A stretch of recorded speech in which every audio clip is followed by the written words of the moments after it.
Hi and welcome back to another Amazon selling video. This is my last video in Utah and my last video of the year. I am excited to take a small break for a couple weeks over the holidays just from filming stuff. I will still be in all my UNGATED groups and in the Bolo group. Still very active, still on YouTube answering comments, but I'm going to take a break from recording because this is kind of a lot. So for today's video, I just wanted to go over rookie mistakes. Mistakes people have made, that I have made, and just tell you some things to avoid. But I will say that if you are worrying about making mistakes, just forget about it, because you are going to make them. It's part of learning. It's part of being a good seller, is you make those mistakes in the beginning and then you learn from them. So don't worry, don't overly worry about making mistakes, because you absolutely will make them. I still make some of these today and I will tell you which ones. So I asked some members of the UNGATED groups if they wanted to share any of their mistakes and advice to new sellers, and so between them and what I have to share, we got a good list for you today. So we'll start right at the beginning when you first are signing up and starting your Amazon journey, dragging your feet. So I drug my feet for so long. I went sourcing here in Utah, didn't find anything, and then I went sourcing a little bit later in Utah, and then I finally made my first purchase, but it was weeks, you guys, of sourcing and just a little bit scared to buy the wrong thing and what if it wasn't going to work. But you have to pull the trigger and buy those things, even if they're the wrong things, to get the ball going and to just gain that momentum. So I waited way too long to start and to make my first purchase. So that's one thing. Just like, get out of your head, go into it knowing you're going to make mistakes and learn from them as you go. Just kind of echoing off of that mistake, Jillian says she did the same thing. She said, my biggest mistake was waiting too long to send in inventory. I ended up collecting 3 or 4 items here and there, and I didn't have enough time for FBA shipments. By the time I did send them in, the price had started to tank and I lost profit. So it's definitely one of those things where you just got to get it and do it quickly. Actually, when I'm outsourcing, I try to send my stuff in the very next day if possible, or the day afterwards. Sometimes if it's like a Friday I went sourcing, I can't send it until Monday, but I'll pack it up over the weekend. So you just want to get that stuff in and selling as quick as possible. Don't drag your feet, bite the bullet, just do it.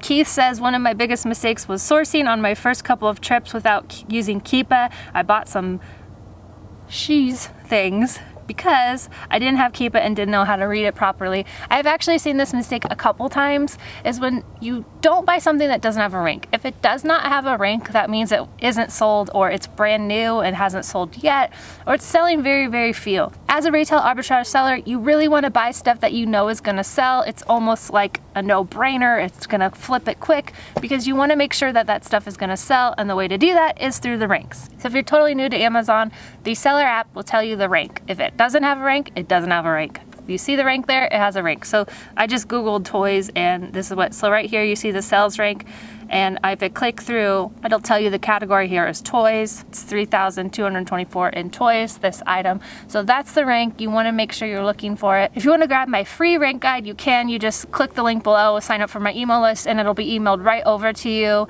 And it's just a helpful PDF to have on hand to when you're starting out, so that you know what to buy, what not to buy, what's too high a rank, and all of that. You can also use Jungle Scout. It's free, junglescout.com/estimator, to see how many items something will sell every month at a specific rank. So reading the Keepa Charts is pretty easy. I mean, all I really look for is the sales rank. You want to know what the rank is over time, and you want to know if Amazon was selling it. For me, I don't want to sell it if Amazon was selling it, and I want to know that the rank is pretty steady, because if the rank is really low but it's a random spike, so it's at like 100,000 right now but normally it's at 500,000, I probably won't buy it.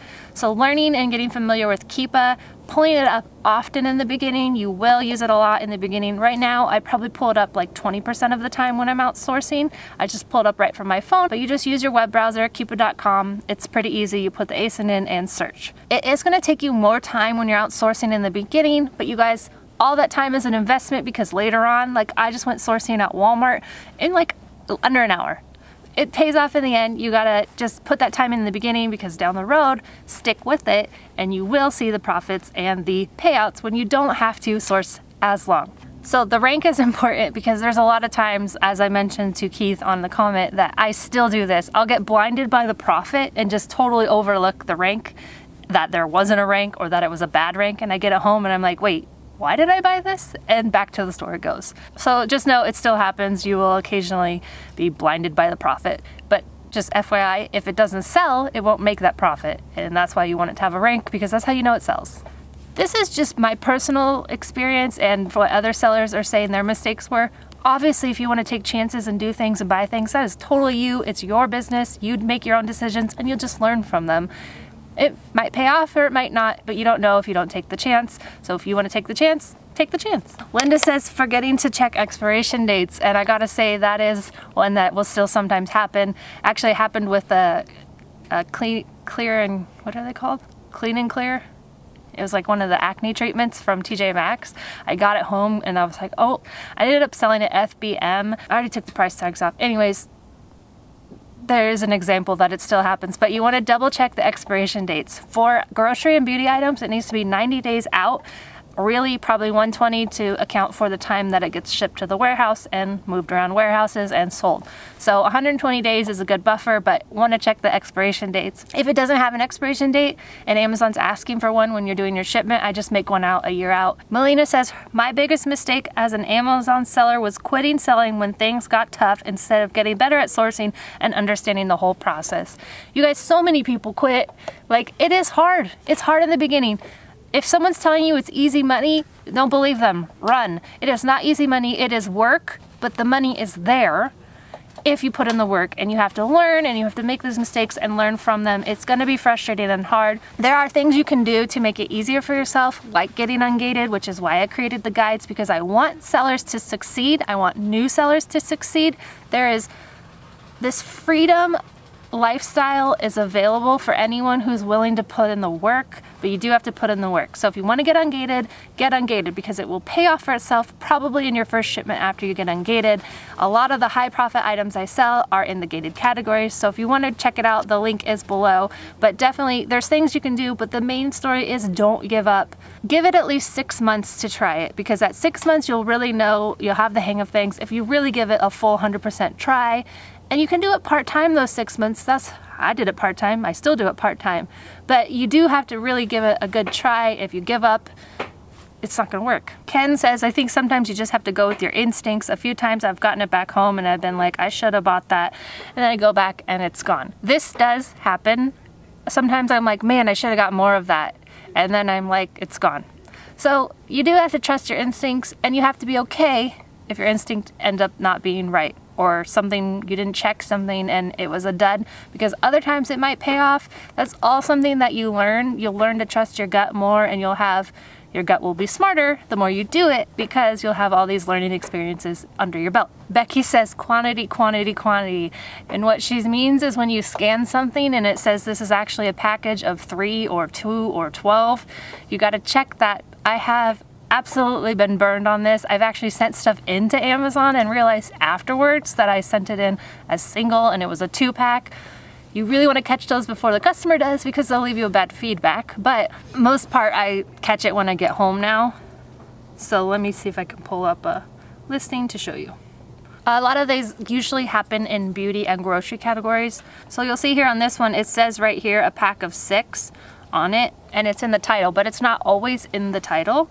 So you see under below it says package quantity 6. That is where you can sometimes get caught, because it won't say it in the title, and so you'll overlook it and then you'll see it there and it'll say package quantity 6. You can usually tell by the price. So this is probably like what, $3 or $4 at the store. So if it's selling for $33, you know something's not right. It's a multi-pack. So double checking that those things, really in the beginning, the way to avoid most of these mistakes, you'll still probably make them, is to take your time, which is frustrating when it's taking forever to source a store, but taking the time to go through and make sure before you buy it that it is good product. Don't overthink it. If it all checks out, buy it, but do the little bit of research in the beginning. Right in the store, right in the aisle while you're looking at the product. People might walk by and like, what the heck is this lady just standing here? But you know, who cares? Lycan says, sending inventory in the wrong listing. Yep. I've done that. You just ask for it back from Amazon when you find out. Hopefully you find out quickly, but I've done that. You want to make sure everything matches. If only the packaging is different, that's totally fine, but you want to make sure the actual product is the same. Dustin says, purchasing a bunch of aerosols for my first shipment, not realizing they were hazardous and having to return them all. So there is a hazmat program you can go through, but you can't ship these things through UPS, so you'll have to actually take them to the post office and mail them that way. But there is a hazmat program. For whatever reason, it doesn't always show up when you're scanning it. Like one was, I think that Clean and Clear, whatever, acne treatment that I had. It was hazmat. I don't know why it was hazmat. So that added to the expiration date was like why I was like ready to take it back to the store. Sometimes you don't know until literally, I didn't know until it was like, oh, just FYI, this 3 little things are going in their own thing because they're hazmat. And I was like, what? That's such a waste of money. So I ended up just taking them off the shipment. As you probably saw, a lot of the beginner mistakes comes from just rushing or just making quick decisions. There is a good beauty of that in that if you do make the mistake, you'll learn from it. But at the same time, if you do take a little bit extra time to research the product, it'll be less likely that it'll be a bad buy. There's so much that goes into it, and the main thing I want you to do is don't be overwhelmed. Don't worry about making the mistakes. You'll still make them. That one I just told you about was not that long ago. So you'll still make the mistakes. It'll still happen, but you just keep learning from them, and hopefully you won't make them the next time. If you want to join my Bolo group or keep in touch, I will definitely still be in touch, and in all my groups, you can join the UNGATED groups. If you need help in any way, just let me know. I'm there to help you. I have various resources on my website. Thank you guys so much for watching. I hope you have a great holiday, and I will see you back in 2021.